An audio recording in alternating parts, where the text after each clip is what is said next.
ವಾಣಿಜ್ಯ ಸಮರಕ್ಕೆ ನಾಂದಿ ಹಾಡಿದ ಅಮೆರಿಕದ ಅಧ್ಯಕ್ಷ ಟ್ರಂಪ್ ಅಮೆರಿಕನ್ ಫಸ್ಟ್ ಎನ್ನುವ ನೀತಿ ಅಡಿಯಲ್ಲಿ ಟ್ರಂಪ್ ಅವರು ಹೋಗ್ತಾ ಇದ್ದಾರೆ. ಆದರೆ ಇಲ್ಲಿಯವರೆಗೆ ಅಮೆರಿಕ ಅಂದರೆ ಚಿತ್ರಣನೇ ಬೇರೆಯಾಗಿತ್ತು. ಅಮೆರಿಕ ಅಂದರೆ ಅಗ್ರಿ, ಆಯಾ ದೇಶಕ್ಕೆ ಅವರವರು ಮೇಲೆ ಬರಬೇಕು ಅಂತೆಲ್ಲ ಇರುತ್ತೆ, ಮೇಲಿರ್ತಕ್ಕಂಥ ದೇಶವೇ ಅದು.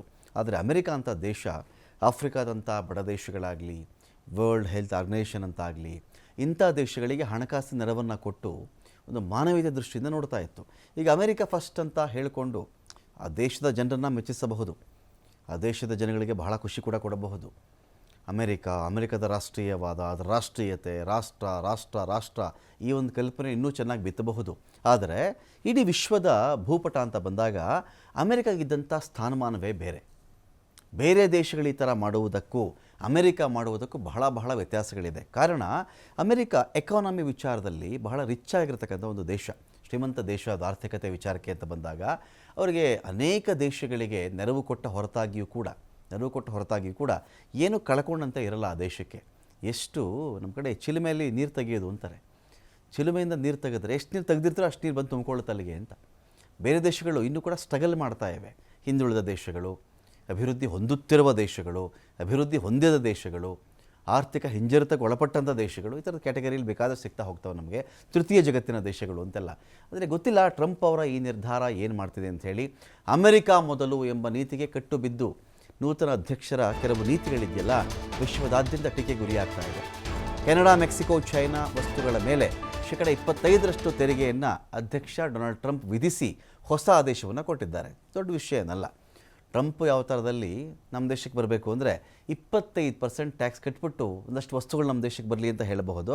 ಸೇಮ್ ಚೈನಾ, ಇಂಡಿಯಾ, ಇದೇ ರೀತಿಯಲ್ಲಿ ಕೆನಡಾ ಅವರು ಕೂಡ ಅಮೆರಿಕೆಯಿಂದ ನಮ್ಮ ದೇಶಕ್ಕೆ ಬರ್ತಕ್ಕಂಥ ವಸ್ತುಗಳ ಮೇಲೂ ಕೂಡ ನಾವು ತೆರಿಗೆ ಹಾಕ್ತೀವಿ ಅಂತ ಇಡೀ ವಿಶ್ವ ಒಂದು ಕಡೆ ನಿಂತ್ಕೊಂಡ್ಬಿಟ್ಟಾಗ ಆಗ ದೊಡ್ಡಣ್ಣ ಮಂಡಿ ಉರ್ಲೇಬೇಕಾಗತ್ತೆ. ನಾಳೆಯಿಂದನೇ ಜಾರಿ ಮಾಡಿಬಿಡ್ತೀನಿ ಇದನ್ನು ಅಂಥೇಳಿ ಟ್ರಂಪ್ ಅವರು ಹೇಳಿದ್ದಾರೆ. ಈ ಕ್ರಮದಿಂದಾಗಿ ಜಾಗತಿಕ ಆರ್ಥಿಕ ವ್ಯವಸ್ಥೆ ಅಸ್ತವ್ಯಸ್ತ ಆಗುವಂಥ ಸಂಭವ ಇದೆ. ಟ್ರಂಪ್ ಆದೇಶದ ವಿರುದ್ಧವಾಗಿ ಕೆನಡಾ ರೊಚ್ಚಿಗೆದ್ದಿದೆ. ಇಲ್ಲಿ ಮೆಕ್ಸಿಕೋ, ಚೈನಾ ತಾವು ಕೂಡ ಪ್ರತೀಕಾರದ ಕ್ರಮ ಕೈಗೊಳ್ಳಬೇಕಾಗತ್ತೆ. ನೀವು 25% ಟ್ಯಾಕ್ಸ್ ಅಂತ ಹೇಳಿದ್ರೆ ನಾವು ಸುಮ್ಮನೆ ಇರೋಕ್ಕಾಗಲ್ಲ, ನಮ್ಮಿಂದ ಸೇವೆಗಳು ನಿಮಗೆ ಬರುತ್ತಲ್ಲ, ಅದಕ್ಕೆ ನಾವು ಕೂಡ ಫಿಕ್ಸ್ ಮಾಡ್ತೀವಿ ನೋಡಿ ಅಂತ ಇವರು ಕೂಡ ನಿಂತಿದ್ದಾರೆ. ಇದೀಗ ನಾವೇನು ಕಡಿಮೆ ಇಲ್ಲ, ಅಮೆರಿಕದಂತೆ ನಾವು ಕ್ರಮಕ್ಕೆ ಮುಂದಾಗ್ತೀವಿ. ಅಮೆರಿಕಾಗೆ ಎಚ್ಚರಿಕೆ ಸಂದೇಶವನ್ನು ರವಾನಿಸಿದ್ದಾರೆ ಶತ್ರು ರಾಷ್ಟ್ರ ಚೀನಾದವರು. ಆದರೆ ಅಮೆರಿಕನ್ನರನ್ನು ರಕ್ಷಣೆ ಮಾಡುವುದಕ್ಕೆ ಇದು ಅನಿವಾರ್ಯ, ನಾನು ಅವ್ರನ್ನ ರಕ್ಷಣೆ ಮಾಡಬೇಕು ಅಂದರೆ ಇದು ಅನಿವಾರ್ಯ ಅಂತ ಕೂಡ ಟ್ರಂಪ್ ಒಂದು ಕಡೆ ಮಾತಾಡಿದ್ದಾರೆ. ಅಮೆರಿಕದ ಕ್ರಮದಿಂದಾಗಿ ಮೆಕ್ಸಿಕೋ, ಕೆನಡಾದಲ್ಲಿ ಆರ್ಥಿಕ ಹಿಂಜರಿತ ಸಂಭವ ಕಾಣಿಸ್ತಾ ಇದೆ. ಅಪಾಯ ಕ್ಷೇತ್ರಗಳು ಯಾವ್ಯಾವುದು ಅಂತ ಹೇಳಿದ್ರೆ ಇಂಧನ, ಆಟೋಮೊಬೈಲ್, ಆಹಾರ ವಲಯಕ್ಕೆ ಪರಿಣಾಮ ಬೇರೆವಿರುತ್ತೆ. ಇದು ಟ್ಯಾಕ್ಸ್ ಹಾಕ್ಬಿಟ್ಟಾಗ ಇಲ್ಲಿ ಬೆಲೆ ಜಾಸ್ತಿ ಆಗುತ್ತೆ ಅಂತ. ಅಲ್ಲಿಂದಲೇ ಕಳಿಸಿದ್ರು ಕೂಡ ಒಂದು ರೀತಿ ನಾವು ಕೂಡ ಟ್ಯಾಕ್ಸನ್ನು ಹಾಕ್ದಾಗ ನಮಗೆ ಬೆಲೆ ಜಾಸ್ತಿ ಆಗುತ್ತೆ. ಅಥವಾ ಅಮೆರಿಕಕ್ಕೆ ಹೋಗಬೇಕು ಅಂದಾಗ ಹೆಚ್ಚಿನ ತೆರಿಗೆಯನ್ನು ಪಾವತಿ ಮಾಡಿ ಅಮೆರಿಕಾಗೆ ಪದಾರ್ಥಗಳು ಎಂಟ್ರಿ ಆಗಬೇಕಾಗತ್ತೆ ಅಂತ. ಇದನ್ನು ಅಸ್ತವ್ಯಸ್ತಗೊಳಿಸುವಂಥ ಆತಂಕ ಕೂಡ ಒಂದು ಕಡೆ ಇದೆ. ಅಧಿಕ ತೆರಿಗೆ ಜಾರಿಗೆ ಬಂದರೆ ಹಣದುಬ್ಬರ ಪ್ರಮಾಣ ಉಲ್ಬಣ ಆಗಬಹುದು. ದಿನಸಿ ಸಾಮಗ್ರಿಗಳು, ಗ್ಯಾಸೋಲಿನ್, ವಸತಿ, ವಾಹನಗಳ ಬೆಲೆ ಗಗನಕ್ಕೇರಬಹುದು.